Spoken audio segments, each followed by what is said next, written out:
Let's go to Queensland now. We're joined by One Nation leader, Senator Pauline Hanson. Good to see you again. Hope you're in good health. Thanks, Steve. I want to ask you about youth crime in Queensland.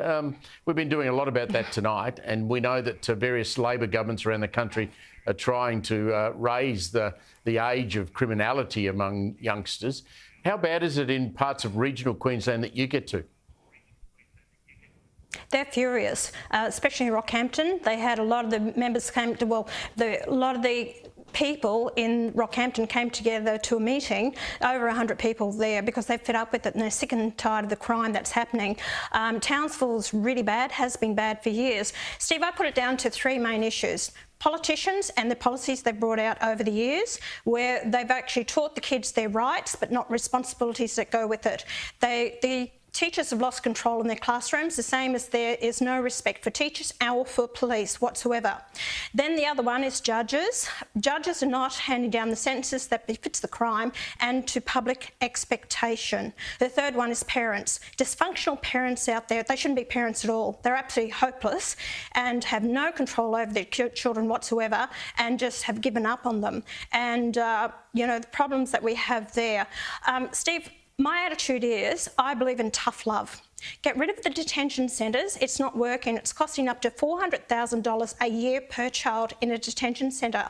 I spoke to elders in Townsville who wanted $500,000 to actually start back to country program, not only for Aboriginals, but for anyone. And it teaches them the tough love. Take them back to country, take them to live in a swag, not in detention centres where they have the best of food, games to play, basketball to play, they have everything there, and these kids go and tell their mates, go and commit a crime because there's no punishment. You end up in a better place than what it is on the streets or in your own home.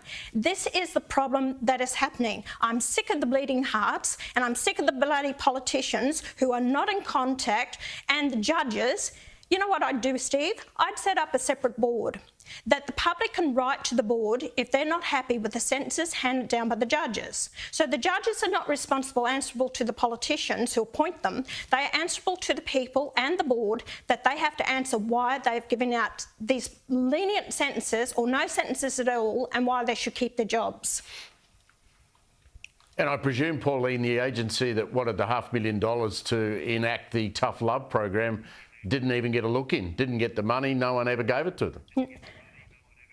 I went begging, cap in hand, to the previous government, weren't even interested in it whatsoever. There's one in Maryborough that went and spoke to them. They have so much success with it. There's one in South Australia called the Flinders Association. They have so much success with it. This is the answer, and this is where you need to go. You don't release a kid back on the streets who's involved in carjacking, and then he's there, you know, saying, look what happened to me. I'm out in bail. Look at me. Wow, guys. This is what you get for committing a crime.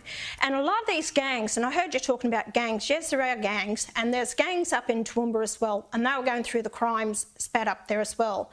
So I'm telling these parents that come out here from these countries for a new way of life, these kids are probably coming from there and they've noticed the violence that happens on the streets over there. That's back in their countries. They're in Australia now. And I'll tell you another thing too. I am sick and tired of seeing Senator Lidia Thorpe out in the streets saying this is war and the division that's happening in Australia. We don't need that either. She is a senator and should be conducting herself as well without, you know, that rubbish that goes on. And kids pick this up.